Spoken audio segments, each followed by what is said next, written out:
Super Mulheres Positivas. Sejam bem-vindas, bem-vindos ao Super Mulheres Positivas. Eu sou a Naná Feller, host desse videocast, mãe de 2 e hoje filha da Sônia. Então, para explicar porque eu comecei diferente essa minha apresentação, é exatamente por causa do episódio, do que a gente vai discutir hoje. Hoje a gente vai discutir aqui sobre a relação entre mãe e filha após a chegada do neto, ou seja, a relação das avós. E aí, esse tema, ele borbulhou muito nas minhas redes, principalmente porque ali eu expresso um pouco da minha vivência com a minha mãe, então eu mostro às vezes alguns recortes disso, e muitas pessoas começaram a trazer as suas próprias vivências sobre a relação destas mulheres, mães agora, com as suas mães. E aí, eu fui atrás de algumas pesquisas, e as pesquisas sempre mostram o quão forte é a relação da avó com os seus netos, o quanto isso impacta positivamente para os dois lados, do lado da avó, trazendo uma longevidade, a questão do bem-estar, da saúde mental, quando ela tem a presença dos netos. Do lado dos netos, a questão do afeto, da autoestima. Mas hoje a gente vai falar um pouquinho também da treta que pode causar. E para isso, para ser justa com todo mundo, porque eu sei que não são só mulheres da minha geração que me escutam, eu trouxe a minha mãe, que foi tão pedida. Mãe, obrigada por estar aqui hoje. Eu sei que você está tímida, nervosa. É a primeira vez que eu estou diante de um microfone, né, das câmeras, mas eu agradeço também e vou tentar ser o mais espontânea possível. Isso, você vai se soltando. Eu prometo que não vai ser tão difícil quanto você pensa.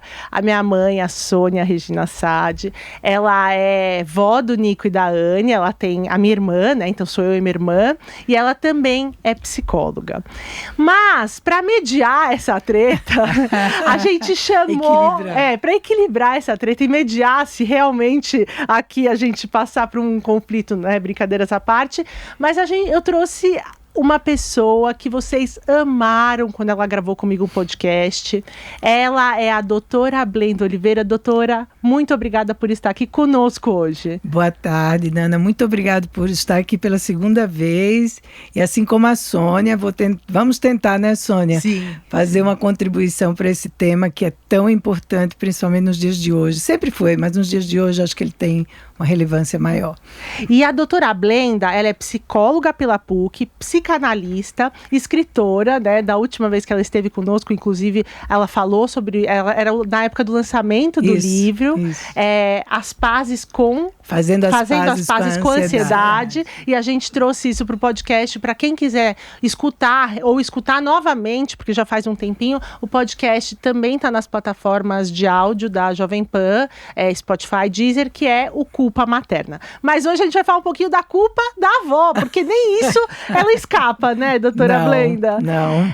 Eu acho que a gente pode começar então por aí. Eu fiquei pensando muito sobre a minha relação com a minha avó, principalmente minha avó materna.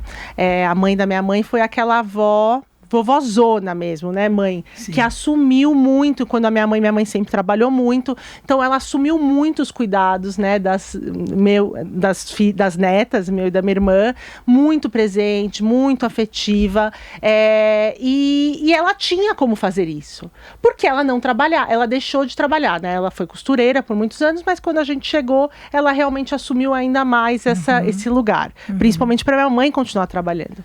E isso é diferente dessa geração de avós que começam a chegar agora. A doutora Blenda também é avó, né? Sim. São quantos netos? São 6 netos. São 6 netos. E a gente vê, né?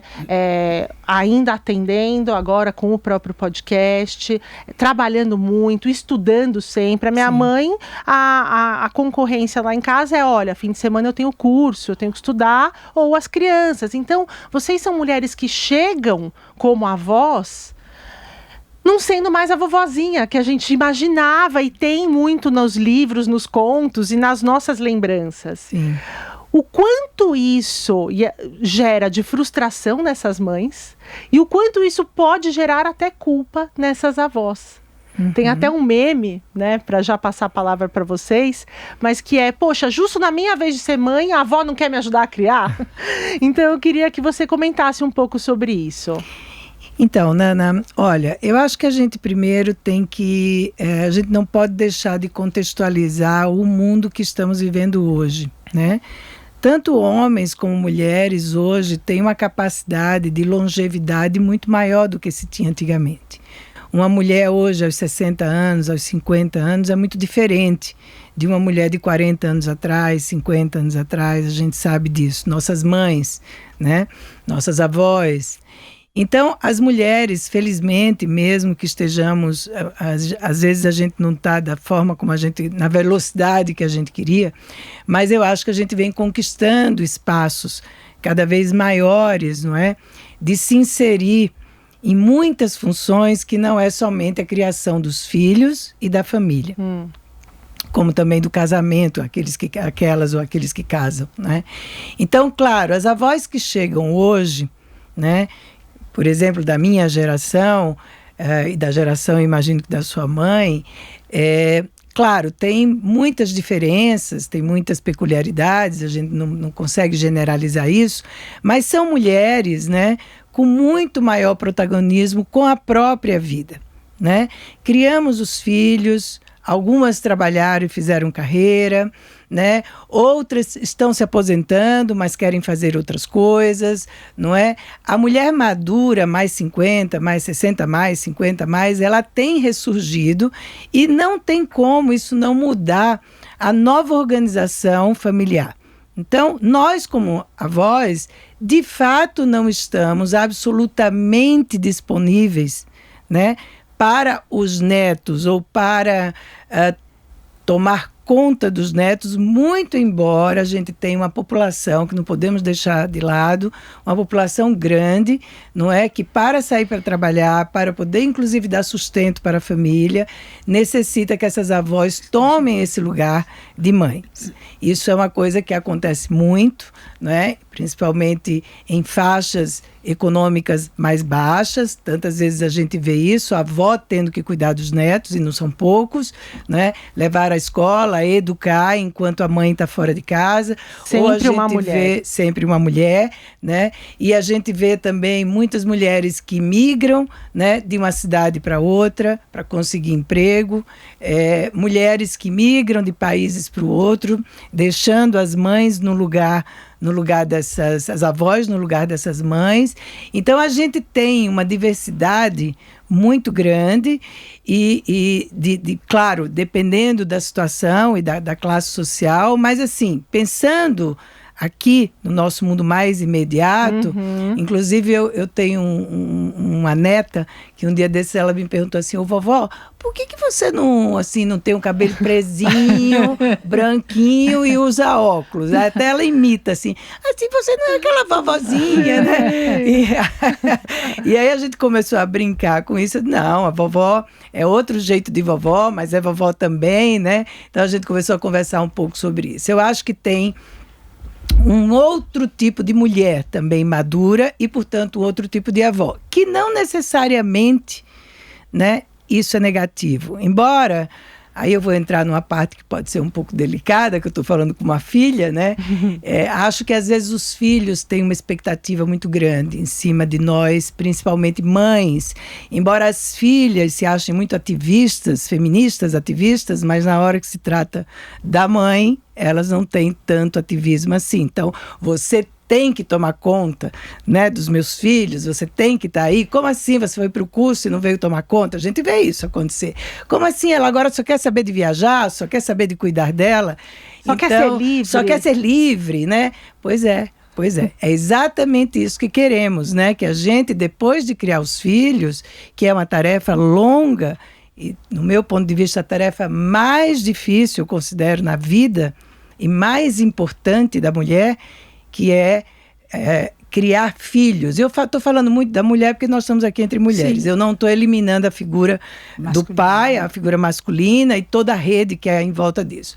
Mas eu quero trazer uma coisa que é de um certo poder como mulher que nós temos. Nós temos um poder imenso que é criar criaturas para o mundo, cidadãos para o mundo. Isso custa, isso exige dedicação, isso exige presença, isso exige passar por angústias muitas vezes muito difíceis. A gente nunca sabe o que vai resultar daquilo que a gente está dando aos nossos pequenos, né? Eu, quando vejo minhas filhas adultas, hoje casadas com filhos, eu digo para você, eu tenho assim, uma imensa alegria de vê-las, de ser vó. Mas eu confesso que a minha alegria maior é em vê-las sendo boas mães. É assim, eu posso ajudá-las, mas eu não sou fundamental, né? Eu não sou necessária. Eu sou importante, mas não sou necessária, porque elas são muito boas mães e gostam de ser mães. Então isso me dá uma alegria muito grande. E confesso que eu olho e digo, ufa, né? Não missão é minha cumprida, né? Então eu acho que os filhos também precisam trazer essas avós com essas novas experiências, porque pensa uma coisa, olha que maravilha que é uma avó sentar para lanchar com o neto ou com a neta, seja na idade que for. Então depois dos 11, 12 anos é mais incrível ainda, né? Porque ele já tem 1000 conversas, a gente poder falar do que eles vivem de forma aberta, a gente poder dizer, nossa, eu vi falar disso mesmo, me ensina aqui como é que mexe nisso, e eles poderem dizer, puxa, eu gosto de sentar com a vovó ou com o vovô, porque eu posso falar de tudo com eles. Eles estão abertos, eles me dão orientação, eles ouvem as minhas mazelas, que todo mundo tem com as mães, com os pais, né? Então eu acho que ter avós, vamos dizer, mais no dia a dia, mais informados, com protagonismo, com vida própria, né? Contemporâneos com vida própria. Eu acho isso uma preciosidade, porque, veja, qual é o nosso papel real? Qual é a importância dos avós? Bom, eu acho de uma importância, não sei nem te dizer, valiosíssima. Eu não tive avós que cuidaram de mim, eu não tenho essa lembrança. Mas eu acho que os avós é a enorme chance da gente passar as nossas tradições, as nossas experiências, as nossas vivências, os nossos valores, de alguma maneira, né? Aquilo que a gente viveu. Porque pensa, a sua mãe e eu já fomos filhas, né? Já fomos netas, já fomos mães e agora somos avós. Olha só, olha quanta coisa que a gente passou.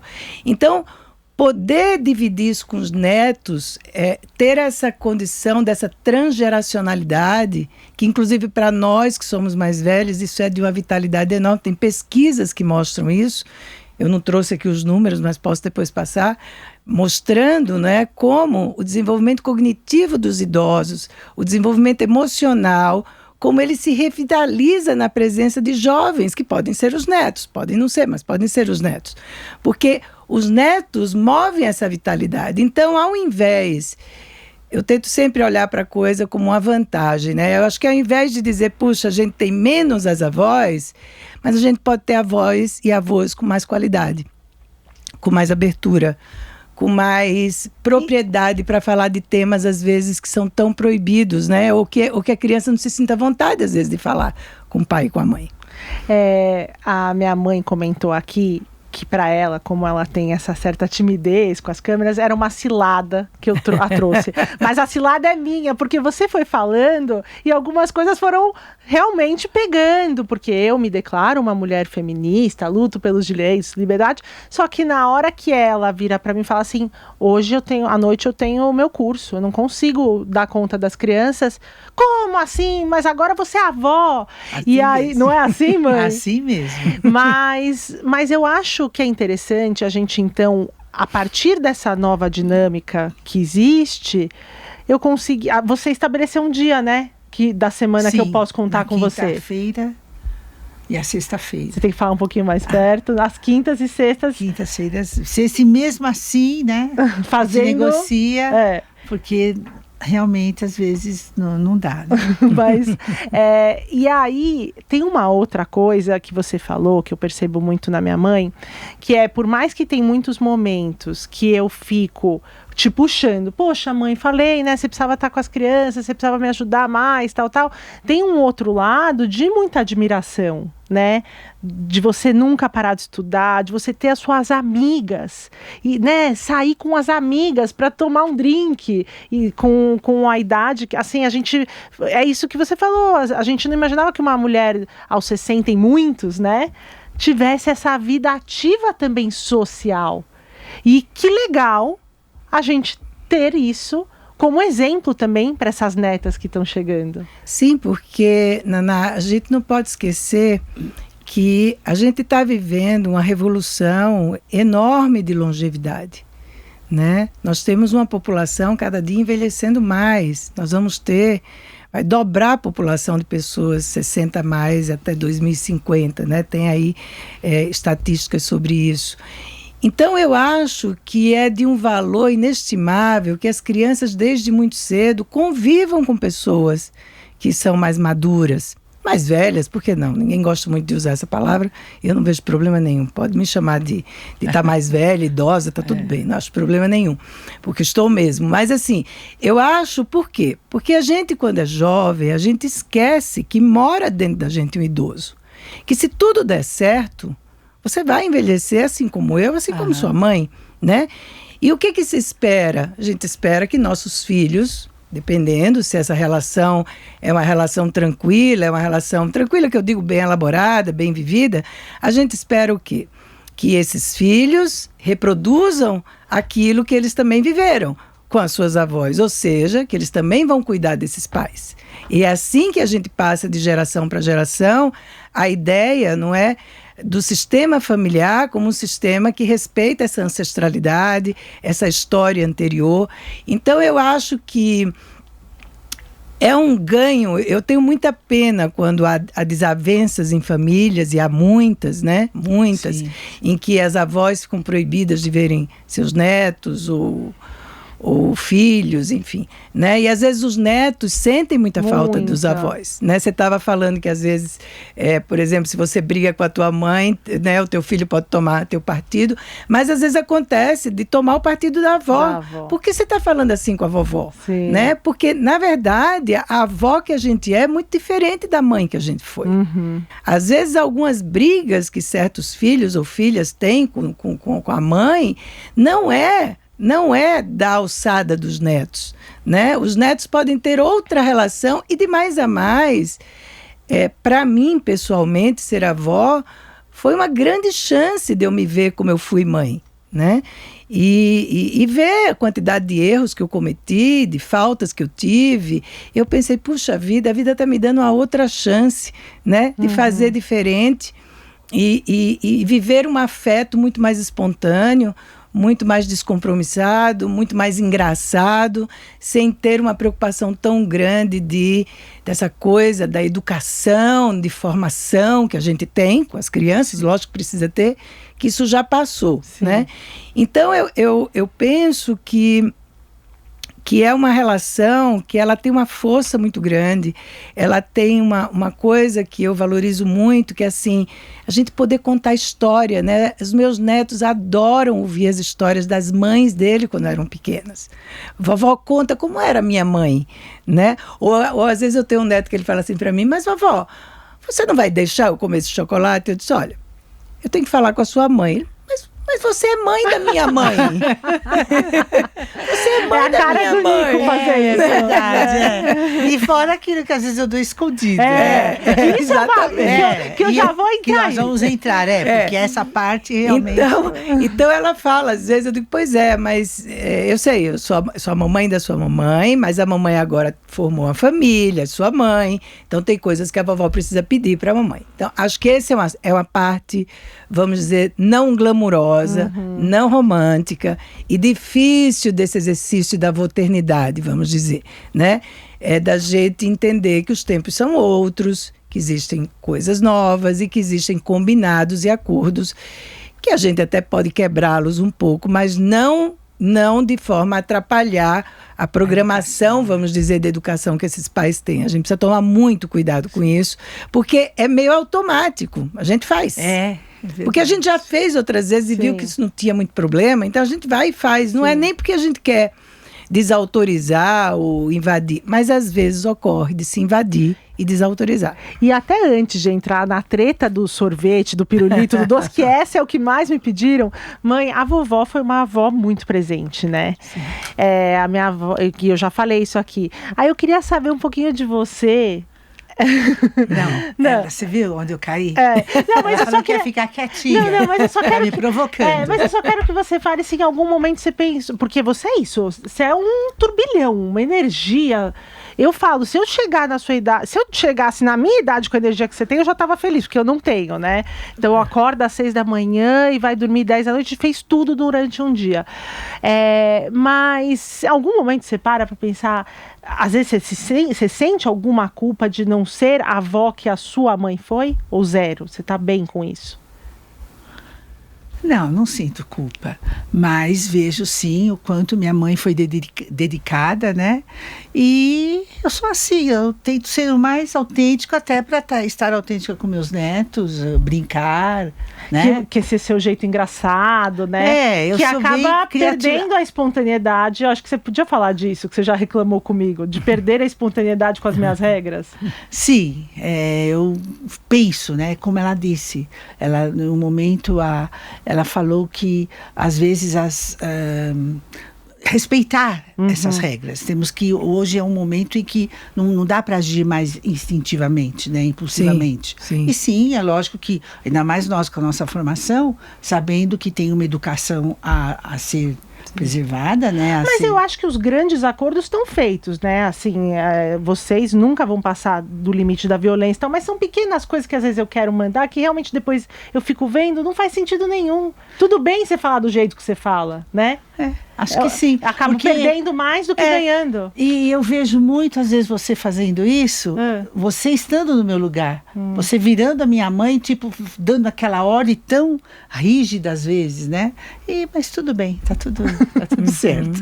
Mas não, eu fiquei pensando que quem perde são os netos, porque minha mãe tem uma coisa do engraçado, né? Daquela avó engraçada, de fazer brincadeira de monstro, de bruxa. Você já brincava com a gente de bruxa? Já, brincava de bruxa, adorava. E eu adorava aquele medo frio da barriga engraçado, sabe?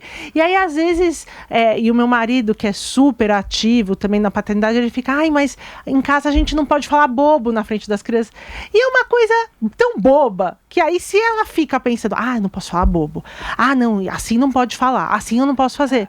Acaba mesmo. Que te limita na sua brincadeira. Mesmo porque a sua avó, minha mãe, ela falava muitos palavrões. Muito. E era outro dia que eu soltei alguma coisa ali, você falou, mãe. Aí eu falei, mas qual o problema? Sim. Não é, né? Era da linguagem, isso, do brincar. Isso foi espontâneo, né? Sim. E às vezes eu me sinto realmente... como é que se diz? Retraída mesmo para não errar. Não espontânea, né? Não ali, porque eu trabalhei... Criativa. O meu primeiro trabalho foi com crianças. Eu trabalhei muito na ludoterapia, né? Então, essa espontaneidade, então é muito livre. Eu me acho até um pouco infantil nessa parte, porque isso mexe muito, vai direto na minha veia, vamos dizer assim. E é o que quando eles mais gostam, quando você está nesse lugar. Isso, eu viro muito bruxa, porque eu trabalhei na ludoterapia. Então, né? Então você tem essa facilidade. E com música, né? Trabalhei muito tempo com música, então a musicoterapia, então tudo isso está muito... E às vezes a Nathalie... A minha Nata. A Nathalie sou eu, porque as pessoas me conhecem aqui como Naná, né? Mas ela e a minha avó me chamam de Nathalie, sempre foi assim. Às vezes é que eu tenho o afeto do Naná, mas é mais assim. Mas aí eu queria entrar, então, nessa parte do o que é mais importante. Se é que dá para ser mais ou menos importante, mas a gente sabe que tem hoje muita informação. Eu acho que as principais tretas são em relação a doces, né? Em relação a... Eu vejo muito de doce, de como você orienta ou castiga a criança, né? Que a gente vê na psicologia positiva que é uma forma e os avós têm outra forma. Eu não tô falando aqui de violência, tá? Que isso não é nem uma conversa que a gente tem que ter. Não, claro. Mas é formas dinâmicas dinâmicas diferentes, e essas mães que chegam muito bem informadas, com cursos, com podcasts, né? Eu sou uma das culpadas e eu sei, admito, mas e a gente acaba minando esse lado espontâneo e criativo que a avó poderia ter. Eu me solidarizo bastante com a Sônia no que ela está dizendo, porque eu também penso muito, né? Antes de falar, eu também penso muito antes de exprimir alguma opinião, porque de que jeito vou fazer isso para que não fira muito, não invada, e que de forma alguma atrapalhe minha relação com os meus netos, nem com as minhas filhas, que são coisas muito valiosas, né? Mas eu acho, sabe, Nana, que não são só nós avós que vivemos isso. Vocês, como mães, estão vivendo a mesma coisa, né? Educar filhos hoje em dia é quase como se você tivesse que fazer cursos permanentemente para educar os filhos. A gente está sempre esperando alguém fazer um diagnóstico do nosso filho. Ou a gente acha que tem um jeito de educar os filhos que vai ser um jeito perfeito. Então, a maternidade hoje, ela é muito, muito mais discutida, muito mais cheia de regras, muito mais cheia de preocupações, né? Essa ideia do trauma é muito intensa, muito forte, né? Muito forte. Tudo culpa da mãe. Tudo culpa da mãe. A questão da culpa, embora a mulher tenha avançado muito, ela não avança nisso na hora da maternidade, né? E ela tem sempre a impressão que ela tem que deixar a vida dela para poder ser boa mãe. Então, eu não posso ser uma boa profissional se eu quiser ser boa mãe. Eu não posso ser boa mãe e ser boa profissional. Eu não posso ter um bom casamento, eu não posso cuidar da minha vida íntima, da minha vida, do meu autocuidado, porque eu tenho filhos. Então, ter filhos realmente tem sido um desafio enorme. Então, quando vocês chegam também muito cansadas, né? Então, quando vocês, filhos, né, podem nos repreender como avós ou avós, enfim, isso também vem na esteira do quanto vocês são repreendidas também, né? Na nossa época não havia tanto isso. Havia problemas, evidentemente, talvez até alguns maiores que não eram falados e ditos, que hoje podem ser falados e ditos, e acho que teria facilitado muitas coisas, mas a gente tinha a avó, e a avó, a gente ficava sossegada, porque ela sabia. Ela sabia, e tudo bem ela saber. Ela saber não implicava que eu não sabia. Hoje é como se, às vezes, existem relações que ficam muito competitivas, né? Tem mães que têm ciúmes da relação que os netos têm com as avós, né? Tem pais que têm ciúmes porque os netos querem ir para casa da vovó, ou gostam mais de ficar com a vovó. Não é que gosta mais de ficar com a vovó do que com eles, mas que a vovó brinca, a vovó tem outra pegada, tem outra linguagem. Então, eu acho que isso é um ciclo, né? Eu confesso que eu fico muito tocada mesmo, em ver a maratona que é a maternidade, não é? Quase uma corrida de quem vai ser a mãe mais perfeita, de quem vai ser a mãe que acerta mais, de quem vai ser a mãe, então você tem que fazer isso, você tem que fazer aquilo, você tem que ter um filho não sei de que jeito, você tem que alimentar, você não pode dar doce, você não pode dar isso, não pode dar aquilo. Checklist. Então, assim, claro que quando vem para nós avós, a gente vem com tudo isso, não tem jeito. Então, sim, a gente perde um pouco da espontaneidade, mas eu ainda acho que a gente precisa usar um pouco do bom senso e da negociação. Não dar o pirulito, confesso que eu acho isso menos importante. Eu posso não dar o pirulito, eu posso não dar o chocolate, é sua ordem, deixa claro, tá tudo bem, né? Mas o que eu posso fazer na minha casa, onde a minha casa são as minhas regras, né? Nós também temos regras como só está fazendo assim com a cabeça, como avós, né? Nós falamos sobre isso. Sim. Nós temos regras também como avós, a gente tem um funcionamento como avós, então a gente precisa entrar nesse consenso e ter uma negociação, ter um bom senso para a gente poder hierarquizar as batalhas que a gente vai ter. Quer dizer, se você batalhar por causa de um pirulito, que a criança fica uma vez na semana com a avó e tem toda uma rotina, eu acho um pouco perda de tempo. Eu acho. Mas eu entendo. Se disser para mim, você não pode dar, eu não vou dar. Ponto. Né? Não vou fazer o possível não vou desobedecer, porque eu também não quero ter esse trabalho de discutir sobre isso. É só por isso. Né? Eu posso até achar uma bobagem, mas assim, tudo bem, vamos em frente. Então, eu acho que, assim como tudo, a gente tem que ir negociando e tratando, não é? Mas tendo um cenário mais que eu pelo menos coloco acima de tudo, é que eu não quero perder essas relações. Essas relações são importantes para mim, né? Se a minha filha fica chateada comigo, e já aconteceu, porque eu disse uma coisa que não era para dizer, e ela chamou minha atenção, eu não fico culpada, eu não tenho culpa, mas eu fico muito, muito triste. Né? Fico triste, porque eu falo, será que a minha filha não está confiando em mim? Será que ela falou isso, né, ela mãe? não tá assim, certa de que eu farei todo o possível para fazer o melhor. Então, eu fico triste, não culpada, né? Vou contar um exemplo muito rápido. Antes de ontem, eu estava no restaurante com os meus netos. Eu tenho uma netinha que não estava comendo. Ela queria comer só o pão, tomar suco. E eu falei assim, acho que umas 5 vezes, né? Filha, ela precisa comer, vamos pedir alguma coisa? O que é que ela gosta? Filha, eu acho que eu falei umas 5, eu nem percebi que eu tinha falado umas 5 vezes. Aí ela disse, mãe, chega, não estressa, vai. Ela não come, tá bom. Aí eu fiquei quieta. Tá bom. Aí eu pensei, puxa, mas eu tô preocupada se ela vai comer alguma coisa. Então, a gente tem essas coisas, né? Sim. Porque a gente quer ter uma relação que seja marcante. Eu gostaria muito que os meus netos dissessem, puxa, eu tive um avô, uma avó que eram incríveis, que a gente gostava de se encontrar com eles, né? Então, eu acho que se for para negociar o pirulito, em função disso, o chocolate, o que for, né?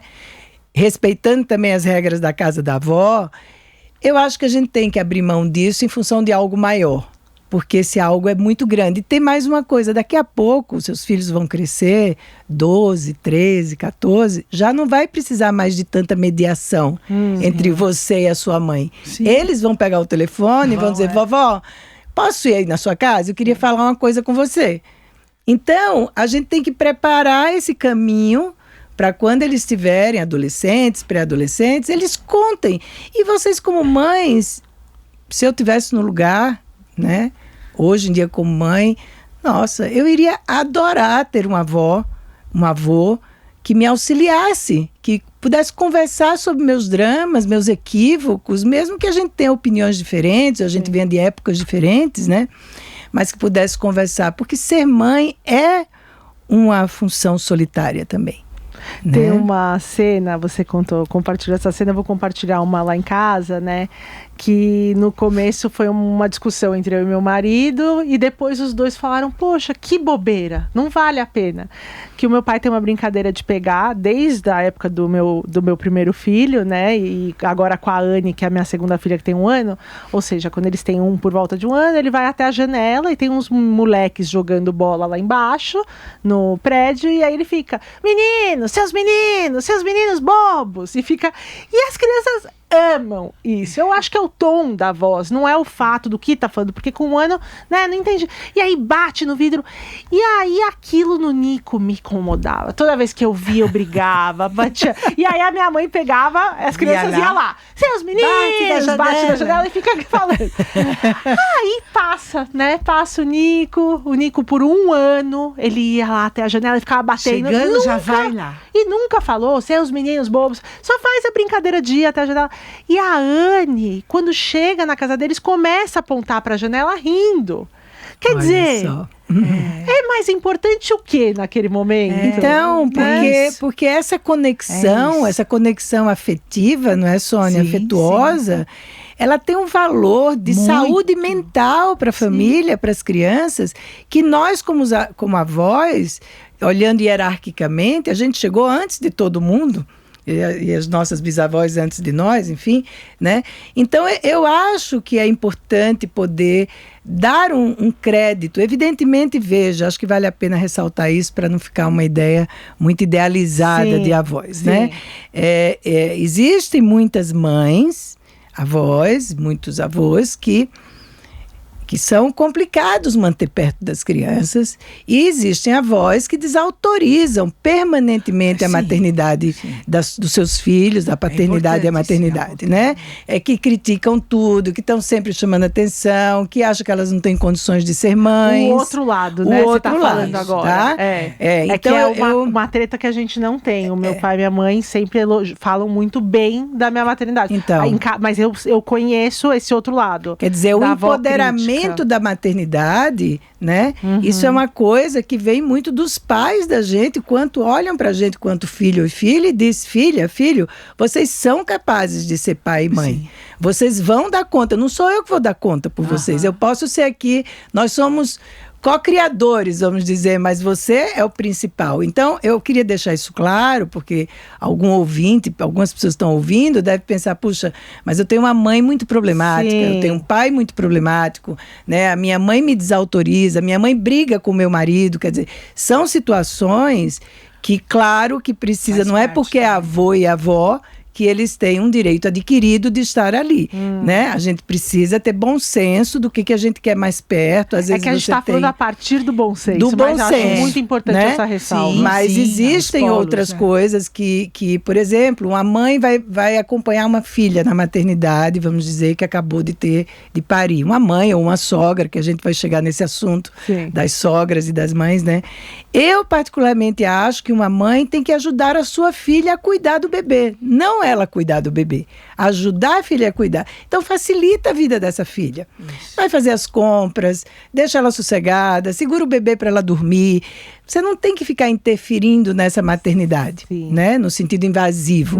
Então eu acho Deixa ela aprender. Deixa ela aprender, porque escuta, nós erramos também, nós tivemos que aprender. Ué, o filho e a filha tem que aprender também. Ah, mas eu não quero, eu já quero mostrar. Calma, deixa eles fazerem. E se precisar, você entra. Se eles quiserem, pedirem, né, peça licença. Então, eu acho que isso é uma coisa muito importante de ressaltar, porque as relações, no meu ponto de vista, as relações entre avós e filhas e filhos, passa muito pelo que foi essa relação no passado. Sabe, você falando disso, de ajudar a mãe, né? Quem olha para a mãe. E aí eu acho que num começo, quando eu esperava da minha mãe, essa avó que a minha avó foi, eu não conseguia ver a avó que ela é. Porque ela sempre foi esse lugar do cuidado conosco. Então, nos meus 2 puerpérios, eu não precisava pensar no mercado, né, mãe? Na comida, estava pronta a minha casa. Mas é instintivo, né? Porque minha mãe foi assim comigo, né? E esse era o melhor jeito de você ajudar. Isso. Né? Melhor. Eu não precisava pensar no almoço, assim, eu não precisava pensar naquelas coisas que eu não faço bem, né? Eu faço muito bem cuidar dos meus filhos. Eu sou uma péssima dona de casa e isso você me critica. Mas, enfim. Eu gosto de ser dona de casa. Você arruma tudo. Mas essa parte eu podia. E aí, quando eu comecei a olhar para a avó possível que ela é, que é maravilhoso, o quanto ela também me ajudou e me ajuda muito. Agora, tem uma cena específica na maternidade com o Nico, né? Eu passei por muitas horas de parto, estava exausta, meu marido... Ele falou, parece que eu que pari aqui, né? Porque ele estava mais cansado que eu. E aí a minha mãe, como era pandemia, pôde nos visitar, só praticamente ela e a minha sogra. E aí você pegou o Nico no colo e o Nico só dormia no colo. E você ficou com ele no colo tensa, porque é um recém-nascido e fazia 36 anos que você não tinha um recém-nascido. E você ficou com ele no colo por 4 horas sem se mexer. E aí lembra que seu braço ficou doendo? Olha mesmo. Você não lembra dessa cena? Verdade. E aí eu acho que às vezes a gente fica tanto olhando para o lugar do que faltou, do que não fez, e para de olhar para o que fez, que às vezes é também tão grandioso, né? Valioso. Porque eu acho que a gente tem formas de demonstrar amor, né? Amor não é demonstrado só de um jeito. A gente diz, essa pessoa não demonstra amor porque não beija, não abraça. Sim, mas essa pessoa facilita a sua vida. Essa pessoa entende quando você está precisando. Essa pessoa oferece alguma ajuda material. Isso também é uma forma de amor, né?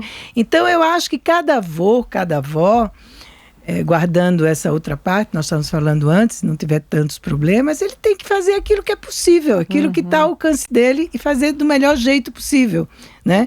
Que isso eu acho que é o exercício do amor da avó e do avô, né? Poder, então, se eu faço melhor, se eu sou a melhor dona de casa do que a minha filha reconhece isso e gosta que eu ajude, então, enquanto você está aí parida, num puerpério, um período danado de puxado, eu vou arrumar sua casa, eu vou no supermercado, eu vou pôr umas flores, eu vou dar um jeito. O que você está precisando? O que você gosta? Vou falar com a diarista para isso precisa limpar, isso precisa ajudar. Então, se você der essa oportunidade, você, mãe, assume essa frente aí para mim e, por favor, porque eu não estou conseguindo dar conta, pronto, pode ser que ela nem fique com o bebê. Mas ela fica com a casa, o que não deixa de ser uma ajuda para o bebê, né? Eu lembro que quando meu primeiro neto nasceu e eu tive que ficar, eu me mudei para lá durante 40 dias para ajudar minha filha. Teve um dia que ela estava lá às voltas com a história da amamentação, enfim, e eu preocupada porque via que ela estava muito aflita, abri a porta, ela estava lá, né? E eu falei, filha, ela disse, mãe, me deixa sozinha que isso eu resolvo, né? E eu disse, pronto. Então, tudo bem. Então, o que é que eu vou fazer agora? Vou ao supermercado. É isso mesmo. E se você que adora... E sabe, eu vou contar uma coisa. A minha mãe ama supermercado. Eu acho que, assim, a pior invenção que existe pra ela é o Rappi. Porque ela vai no supermercado, ama. Nem gosto, Sônia. O grande... Feira. Não, abriu... Feira que hoje não tem mais tantas. Mas abriu agora o supermercado, como chama, perto da sua casa? Pode falar. Pode, não tem problema. Pão de açúcar. Não, pão de açúcar e o outro, que é o hortifruti, natural outro. Bom, Oba. A felicidade dela, que passava pelo Oba. E aí, agora, o programa que o Nico mais gosta de fazer com ela... É ir ao Oba, porque lá tem as vaquinhas, os bichinhos, então ele fica todo encantado, né? Ele puxa o carrinho. Aí eu ajudo, ensino a como pesar as coisas, enfim. Ele tá ali, né? Que é uma atividade. Muito. E como você disse, uma atividade de amor, né? Claro, certeza. Claro, de aprendizado, de amor, de socialização, de tudo. Tudo está acontecendo. Claro. Quando a vivência. Quando você vai buscá-lo na escola, quando eu falo, olha, hoje a vovó que vem, porque a mamãe vai estar gravando e tal, aí ele fala, mas ela vai me levar no supermercado? Olha aí. Ele já tem essa experiência. Isso. E aí eu não queria deixar de falar das sogras, né? É um relato pessoal, uma tia minha, quando eu liguei para ela, né? Enfim, liguei para ela, estava conversando com ela sobre maternidade. Eu sou daquelas que gosta de ligar, falar no telefone. Isso é meu antigo, né? Porque as mulheres da minha geração gostam só do áudio, ficam pé da vida quem liga. Mas aí ela estava me contando, sabe, Naná, quando eu engravidei, a minha sogra, eu liguei para minha sogra para falar que eu estava grávida, né? E aí eu tinha uma relação ótima com a minha sogra e ela virou para mim e falou o seguinte, essa minha tia me relatando: filho da minha filha, meu neto será. Filho do meu filho será meu neto? E aí eu fiquei pensando, né? Me ecoou, e tem muita gente que fala sobre isso. Olha, a mãe vai contar com a mãe dela, se tem ainda viva ou se tem uma relação. Os netos ficam muito mais com a avó materna, e essa foi a minha experiência pessoal.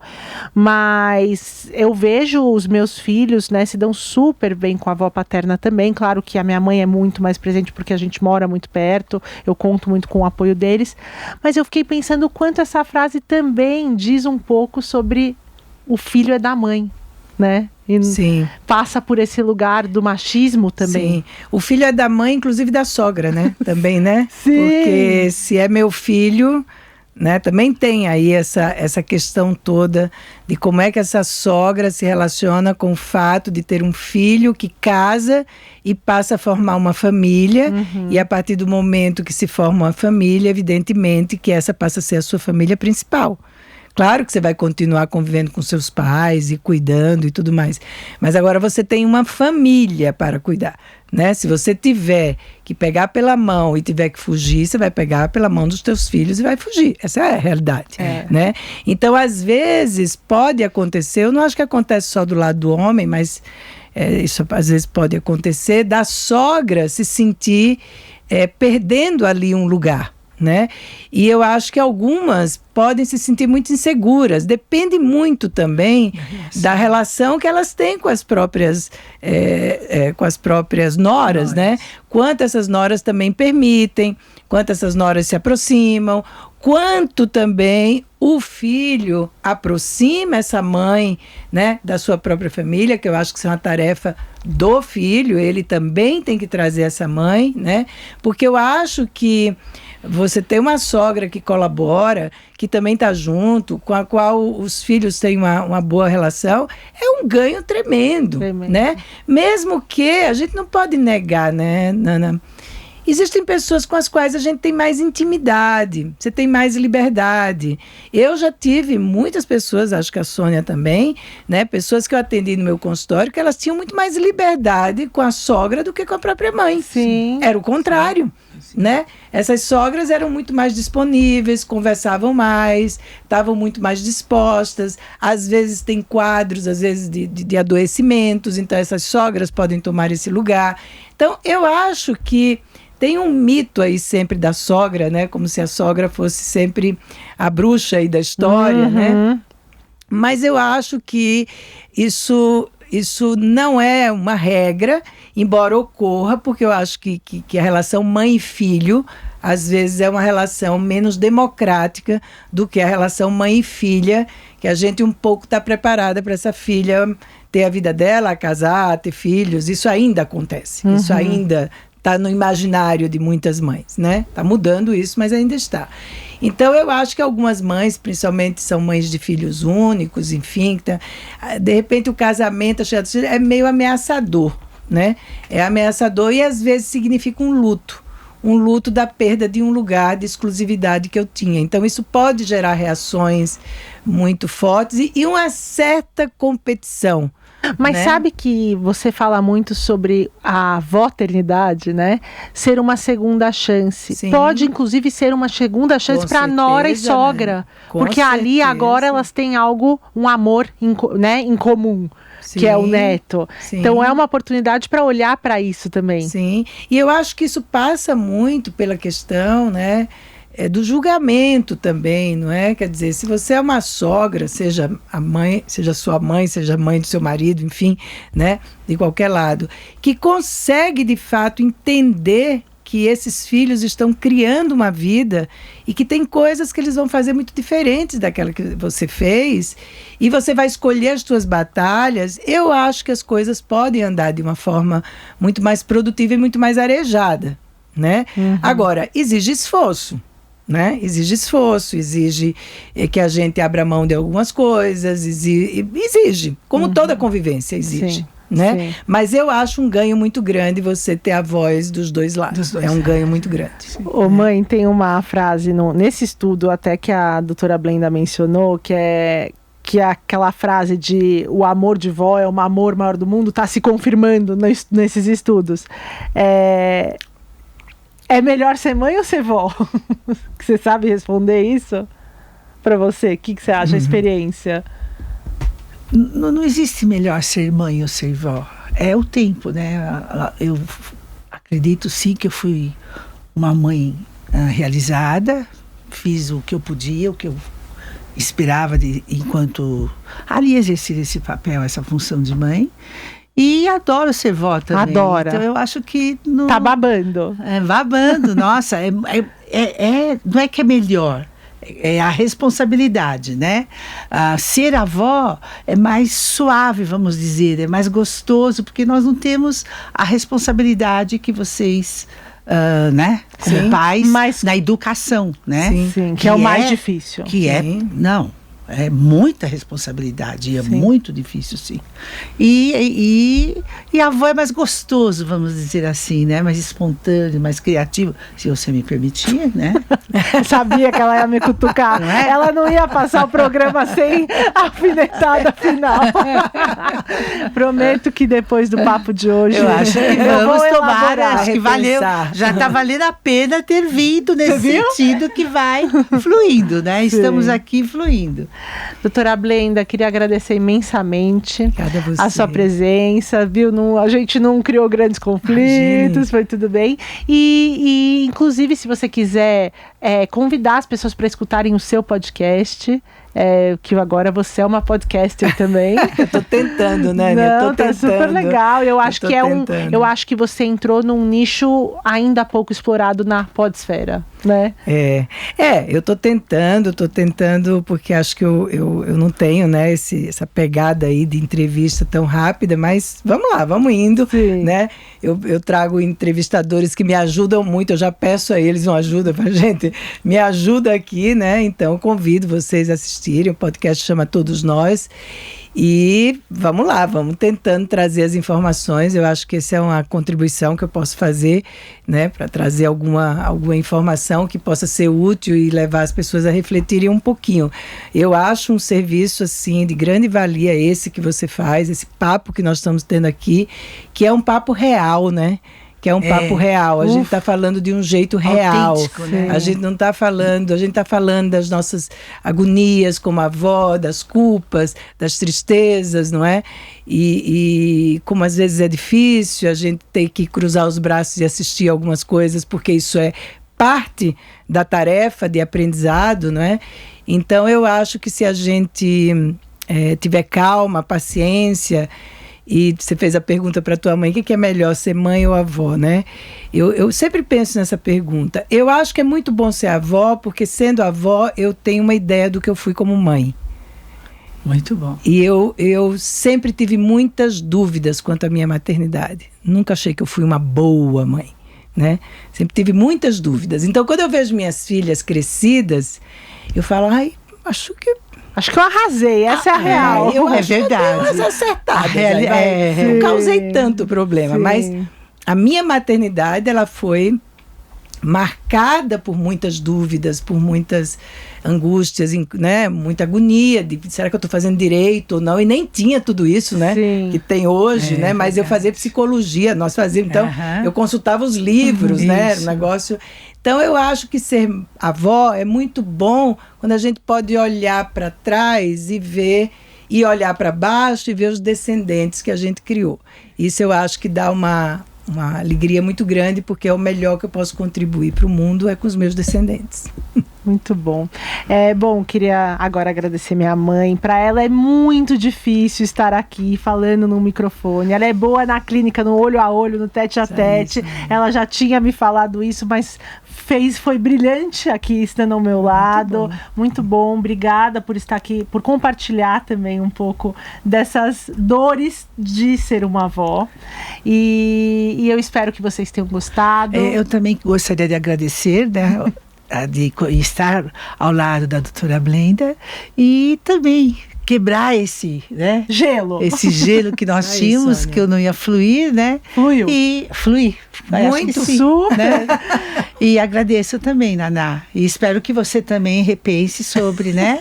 Pode estarmos deixar. mais à vontade. Pode deixar. Muito obrigada, vocês que ficaram até aqui, nos assistiram, espero que tenham gostado. E fiquem ligados, agora uma novidade importante, uma informação importante.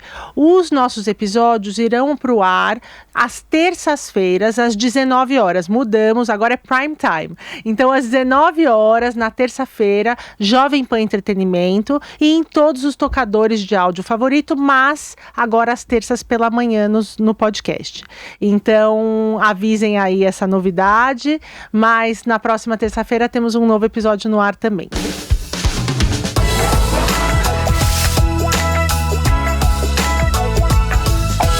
Entrando no ar agora com o quadro Saúde, já dispensei minha mamãe, foi para casa me ajudar agora no final do dia com as crianças, enquanto eu tô aqui gravando o quadro Saúde com uma pessoa que é muito especial para mim e para minha mãe também, que é a nossa dermato, doutora Estrela Machado. Doutora, é um prazer estar contigo aqui. Obrigada por ter vindo. Querida, eu que agradeço o convite, e eu queria deixar bem claro aqui que eu vim com todo amor no coração, porque eu acompanho você, sua irmã, sua mãe há tantos anos, pelo menos uns 10 anos. É verdade. E eu tenho muito orgulho da mulher que você se tornou, né? Em todos esses papéis, de mãe, de mulher, de esposa, de pessoa que trabalha, de irmã, de amiga, de paciente, sim, né?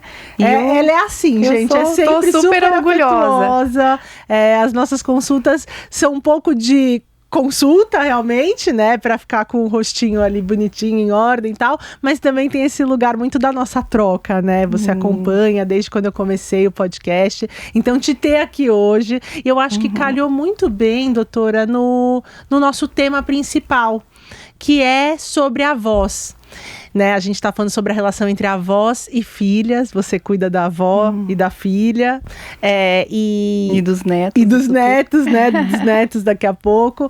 Mas o que a gente conversou com a doutora Blenda e com a minha mãe na primeira fase, né, no primeiro ato desse podcast, foi inclusive como essas mulheres de 60 a mais, 70 anos chegam com muita vitalidade, com muita energia nessa idade, e no papel de avós, que não tem mais aquela figura, não todas, né, mas a gente vê muitas mulheres que não tem aquela figura da vovozinha, né, são mulheres que as pessoas olham e a gente está até tentando quebrar esse paradigma de falar, nossa, não parece a idade que você tem, nossa, achei que você fosse mais nova, porque a velhice também deve ser celebrada. E eu gosto muito do tema que você usa nas suas redes, nos seus vídeos, e isso que me encantou até para a gente colocar isso dentro do episódio de hoje, do gerenciamento do envelhecimento no olhar da dermatologia. Né? Então é isso que a gente tem feito, que você fez e faz muito bem com a minha mãe, mas eu queria que você explicasse, contextualizasse esse termo, para depois a gente entrar nos benefícios e nos protocolos para gerenciar esse envelhecimento. Nath, sabe que é engraçado que há algum tempo eu tenho trabalhado isso com meus pacientes, porque eu sempre fiz isso, mas eu não tinha uma metodologia muito clara dessa orientação. E com o tempo, acho que até com o próprio processo da sapiência, né, do tempo que a gente trabalha, já eu fui criando um método de abordar esse assunto. E hoje, é interessante você falar isso, porque o termo gerenciamento do envelhecimento, ele acaba sendo meio autoexplicativo, no sentido de que são coisas, métodos, posturas que a gente tem que ter em relação a vários fatores e processos que a gente tem que fazer no nosso corpo e na nossa pele, cabelos e unhas, que vão ajudar a gente a envelhecer melhor. E só que hoje, com tanto tempo já falando sobre isso, eu fico pensando até se a gente não tem que mudar um pouco esse termo, sabia? Porque quando a gente fala envelhecimento, a gente sempre pensa, muitas vezes, numa potência negativa, que o envelhecer, ele significa que você está perdendo energia, que você não vai conseguir mais realizar seus sonhos, que você não vai conseguir mais ter a mesma força para realizar a atividade física, que você pode ter doenças, que você não vai ter a mesma convivência que você vai ter com as outras pessoas. E, na verdade, envelhecer é inevitável, né? Porque a outra palavra para não envelhecer seria, a única forma de privar-nos do envelhecimento seria morrendo, né? Então, na verdade, para mim hoje, é muito claro que o gerenciamento ele tem que ser para a vida. Então, se a gente troca o gerenciamento do envelhecimento pelo gerenciamento da vivência, eu acho que fica muito mais lindo. Gostei. Porque o gerenciamento da vida significa que eu estou trazendo muito mais energia, muito mais potência, muito mais coisas para realizar, né? Porque quando a gente fala a palavra vida, a gente está pensando em alguma coisa que está nascendo, alguma coisa que está crescendo, né, num desabrochar da natureza. Então é muito mais encantador e muito mais fácil da gente entender todos os processos que a gente tem que fazer para viver mais tempo e melhor, né? Com bem-estar, saúde. Porque daí você entende, porque você vai viver, você não vai envelhecer, você vai ficar muito bem, independente da idade que você tiver. E então, o que a gente faz hoje? O que eu vou fazer? É inevitável envelhecer, né? O envelhecimento cronológico ele vai continuar acontecendo, mas ele pode ser melhorado, ele pode ser retardado. A gente pode chegar aos 60, 70, 80 anos com muita vitalidade, e a gente tem visto isso hoje, né? Então, o que a gente fizer agora, independente do momento que a gente parar para fazer e começar a ter ações, que são medidas muito simples, para um envelhecimento saudável, natural, vai impactar lá na frente, né? E vai ser muito lindo. Sabe, você falando em vitalidade, né? E a gente sempre relaciona a vitalidade às pessoas mais jovens. E em casa, o exemplo, para mim e para minha irmã, são dos meus pais de vitalidade. A gente até fala que a gente gostaria de ter um pouquinho de energia, da energia que eles têm. Porque, enfim, minha mãe não para, né? Ela começa o dia às 6 da manhã, trabalha, estuda, vai para academia, tá sempre se cuidando, né? Preservando ali também, tem uma questão da autoestima, né? Principalmente mulheres mais vaidosas, assim. Então, eu acho que esse spoiler que você deu até para suas pacientes de que vai mudar de gerenciamento do envelhecimento para o gerenciamento da vida, né? Da vitalidade faz muito sentido. Agora, vamos entrar um pouquinho nos protocolos? Alguns protocolos, até eu acho que a gente poderia começar falando do que é de mais novo para um protocolo de gerenciamento. A gente pode até falar da papada, que eu sei que é algo, por exemplo, para mim, que me incomoda e tem muitas mulheres, né? Vamos falar assim, como que na hora que eu tenho a abordagem do meu paciente, eu penso nesse gerenciamento. Então, a primeira coisa é que, falando já na área que eu atuo, que é a dermatologia, vamos pensar numa pirâmide. Tá? Então, a base dessa pirâmide é aquilo que a gente vai fazer para fazer com que nossas células, elas entendam que elas têm que retardar o envelhecimento delas, né? E primeira coisa seria o nosso envelhecimento cronológico, que a gente não tem como mudar, que é o nosso DNA. Mas todos os hábitos de vida, eles vão retardar esse envelhecimento. Então, se você tem uma boa qualidade de sono, uma alimentação regrada, faz uma atividade física, consegue ter metodologias de gerenciamento de um estresse, né? Você evita coisas que vão piorar esse envelhecimento, nós vamos retardar. Então, no caso da dermatologia, o que mais piora o nosso envelhecimento, com certeza que a gente vai chamar de envelhecimento extrínseco, é o sol. É a exposição ultravioleta. Então, a base é o pior, é o que mais envelhece, né? O sol, ele é maravilhoso, eu acho que a gente tem sim que tomar sol, ele é importante até para a conversão da nossa provitamina D em vitamina D, que é um dos passos para a gente ter uma vitamina D ativa, e ela é muito importante no nosso organismo. Mas, como tudo, ele tem que ter um equilíbrio, tem que ter na dose certa. O excesso de sol que você toma durante desde o período da infância, adolescência, a fase adulta, ele vai cobrar seu preço lá na frente. Então, uma forma de você envelhecer bem, gerenciar o seu envelhecimento, é fazendo uso de medidas de fotoproteção, né? De forma adequada. Então, essa é a base da nossa pirâmide. Que seria protetor solar, o uso boné. Do protetor solar, que é o que a gente aplica na pele, que geralmente é físico e químico, protetores, a proteção física, que é o uso da camiseta ou do boné, não é indiscutível que em ambiente de sol, você está numa piscina, no clube, você é obrigado a usar protetor solar, né? Mas o que a gente tem que ter consciência, e muitas pessoas não têm, é que essa proteção ela tem que ser feita diariamente, não só no momento que a gente está se expondo ao sol. Então, esse cuidado, ele é muito importante. É óbvio que se você vai ficar presa o dia inteiro trabalhando num ambiente que não bate sol, não tem sentido você colocar um protetor solar, né? Você tem que entender. Então, eu faço isso, eu entendo como é que é a vida da minha paciente para saber como que eu tenho que indicar essa fotoproteção. Então, por exemplo, eu atendo muitas mulheres que trabalham, executivas, que ficam muito tempo na frente do computador.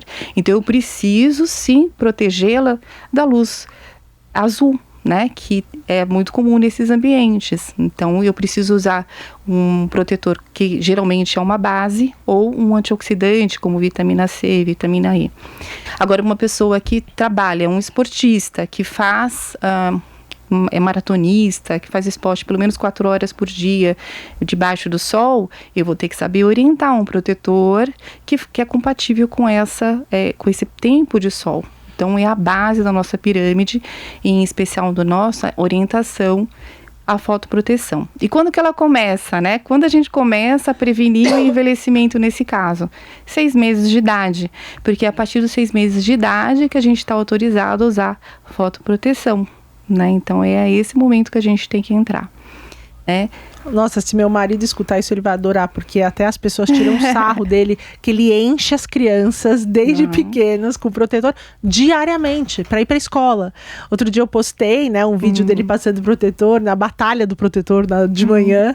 E aí uma amiga comentou: mas ele tá indo pra praia quinta-feira às 8 da manhã? Não, ele tá indo pra escola, mas meu marido passa todos os dias. Então pode dar parabéns para ele, Legal. porque além da genética de vocês, que é maravilhosa, ele tá controlando bem os fatores que vão piorar o envelhecimento, né? Então, eu acho que essa é a nossa base. A segunda coisa é a gente garantir a presença de uma macromolécula que é muito importante na nossa pele, que chama ácido hialurônico, né? Então, o ácido hialurônico, ele dá aquele turgor para a pele. Quando a gente vê uma criança, a gente vê uma pele que às vezes parece que ela é até gordinha, mas ela não é. É que ela tem um poder de retenção hídrica de água na pele que é muito grande.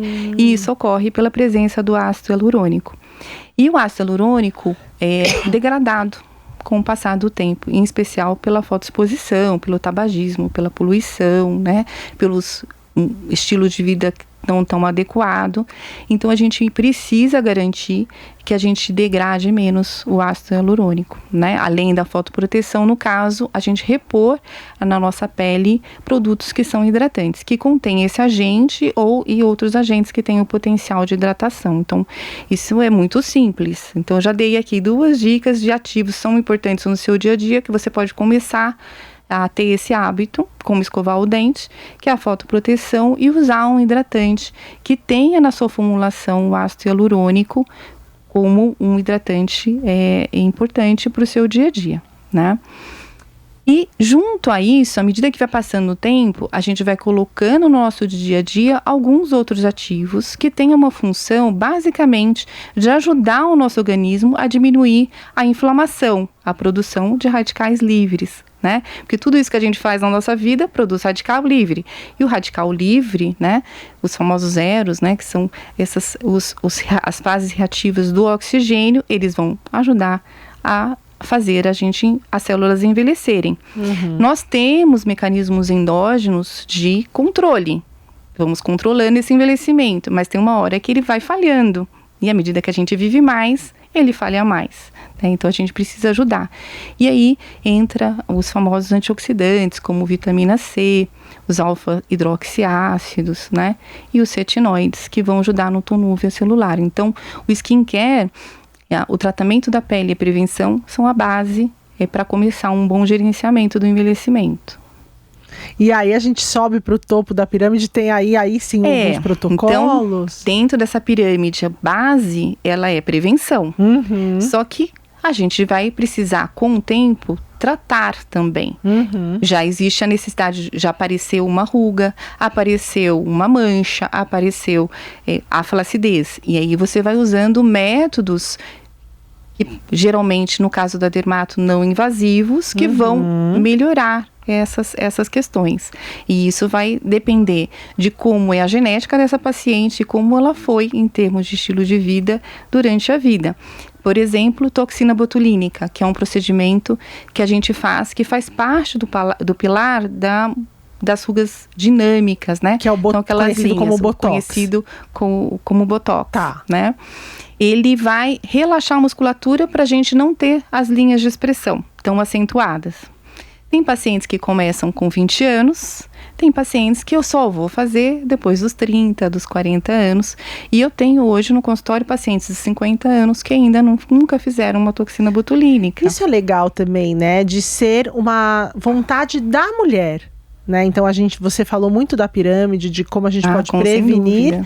E aí cada mulher tem as suas vontades, os seus desejos. Estamos falando de mulheres livres, né? Para fazer essas escolhas. Mas a prevenção, eu nem digo que é uma escolha, né? Não, a prevenção não, eu digo essa segunda etapa, ela né? É importante e vai realmente determinar a sua saúde e a sua naturalidade no futuro. Até porque agora, tem em termos uma de tratamento de alguns problemas de pele, né? Por exemplo, um protetor solar. Ele faz parte da prevenção do envelhecimento. E até uma coisa interessante, assim, da gente pensar que pode até ser uma coisa meio polêmica, e aí falando do envelhecimento em si. Porque não entender o envelhecimento também como uma patologia, embora ele seja inevitável. Porque a partir do momento que ele é entendido como uma patologia e a gente sabe quais são os mecanismos que levam a gente a envelhecer, por que não prevenir? Sim. Né? Por que não tratar? Então, muitas vezes, a prevenção também é um tratamento, né? Mas eu te interrompi quando você falou que tinha pacientes, por exemplo, que chegam só aos seus 50 para o Botox, né? E aí, alguns dos procedimentos, por exemplo, é o Botox, que a gente pode fazer dentro. Mas você sabe, Nath, o Botox, ele é talvez um dos procedimentos mais realizados hoje no gerenciamento do envelhecimento. Porque ele é corretivo. Tá. Mas ele também é preventivo. Porque a partir do momento que você relaxa a musculatura, você não faz tantas linhas. E à medida que a pessoa vai fazendo a toxina botulínica no decorrer da vida, é um procedimento que é feito com agulhas, em áreas específicas do músculo, fazendo esse relaxamento, você vai amenizando essas linhas. Então, muitas vezes a pessoa faz o Botox durante a vida e não precisa mais dele, dependendo do quando ela começou e como ela está naquele momento. E aí, por fim, eu não queria deixar de falar sobre o cabelo. Né? Porque você, inclusive, você é uma apaixonada pelos cuidados, né, do cabelo, estuda muito sobre, inclusive na sua clínica tem um espaço para tratar e cuidar dos cabelos. Como prevenir o envelhecimento? O cabelo envelhece também? Opa, isso! E eu falo muito sobre isso, né? E é interessante porque a gente tem esse hábito de pensar sempre no envelhecimento da pele e esquece que o cabelo também envelhece junto. Ele vai afinando, ele vai perdendo o brilho, ele vai diminuindo em quantidade, de densidade, né? E tudo que a gente faz para a pele, no sentido de estilo de vida e também de genética, vai influenciar nesse envelhecimento, né? Mas sim, assim como existe skincare para a nossa pele, a gente tem o hair care, que são os tratamentos que a gente tem que fazer para a haste, e em especial para o nosso couro cabeludo. Então a gente tem que ter um olhar um pouco mais amplo até, não só pensando na haste, mas no nosso couro cabeludo, né? Como se fosse uma... A haste é a raiz? A haste, o fio do cabelo, tá, né? E o couro cabeludo, que não pode ter um processo inflamatório, porque se ele tiver, ele vai fazer esse cabelo acelerar o envelhecimento, né? Entendi. E, doutora, para finalizar, assim, eu queria falar um pouquinho também hoje em dia, né, tem muitas mulheres que, eu não quero fazer uma plástica, né, eu não quero, mas a gente sabe que tem alguns equipamentos, protocolos mesmo também que elas podem fazer. Eles são considerados também como protocolos não invasivos? Vamos resumir assim. Vamos pensar que a gente tem que tratar 5 pilares nesse gerenciamento, e aí vai depender de como essa pessoa foi na vida dela, em termos de estilo de vida, e como ela é geneticamente. Mas a gente sempre começa tratando o pilar da pele, qualidade da pele, que geralmente são os skincares, e muitas vezes lasers que vão melhorar a pele. A segunda coisa, toxina botulínica, que vai tratar a ruga dinâmica. A terceira é volumetria, porque a gente vai perdendo o volume facial, ou seja, alguns lugares ficam com mais volume e outros com menos. E aí a gente usa muito o ácido hialurônico, que são os preenchedores, né, que muita gente usa o termo de harmonização facial. E a gente vai tratar a flacidez. Essa flacidez, a gente tem 3 caminhos para tomar. Um deles é usar os bioestimuladores injetáveis, né? Que são substâncias que vão estimular colágeno. O outro é usar um equipamento que tem finalidade de estimular esse colágeno. Então a gente tem o ultrassom microfocado, o microagulhamento com radiofrequência. E um outro, o uso de fios, que são fios de sustentação para ajudar na flacidez. Então são caminhos que a gente usa e conversa com o paciente, pensando no que objetivo ele vai ter. Porque também a gente, em todos esses tratamentos, eles vêm junto com custo também financeiro, um investimento financeiro. Então a gente tem que criar um meio termo que a pessoa fique feliz dos dois lados, né? Sim, sim. E para prevenir um 5º pilar, que é super importante, que é a sustentação, que é quando a maior parte das pacientes já chegam para mim no seu auge da menopausa, com mais de 50 anos, falando: doutora, meu rosto está derretendo, ele está muito flácido. E muitas vezes, nesse caso, se entende que a gente vai precisar de mais procedimentos para ter um resultado mais adequado que ela espera. E fugir de uma cirurgia plástica, por exemplo, que hoje, ao meu entendimento, muitas mulheres evitam em fazer. Sim. Doutora, eu gosto muito também dos conteúdos que você compartilha nas suas redes, então eu vou aproveitar esse momento para você convidar quem está nos escutando, nos assistindo, para seguir as suas redes sociais, que ali você dá vários vídeos, pílulas, dando essas dicas que a gente conversou um pouquinho aqui hoje. Gente, eu adorei estar aqui com vocês e é um tema muito amplo, muito lindo, o corpo humano é maravilhoso e eu vou estar conversando com vocês na minha rede social, que é Doutora Estrela Machado, e se vocês tiverem alguma pergunta, alguma curiosidade, alguma coisa que vocês gostariam que eu conversasse na minha rede, eu vou estar falando com vocês. Ela está sempre disponível, a doutora Estrela, enfim, é super inteligente, fala super bem, deixa a gente muito à vontade, mas ao mesmo tempo é um doce. Muito obrigada por estar aqui comigo hoje. Eu te agradeço de coração, uma experiência incrível estar aqui com você, né? Bom, fiquem ligadas que na próxima terça-feira, às 19 horas, temos um novo episódio no ar. Obrigada!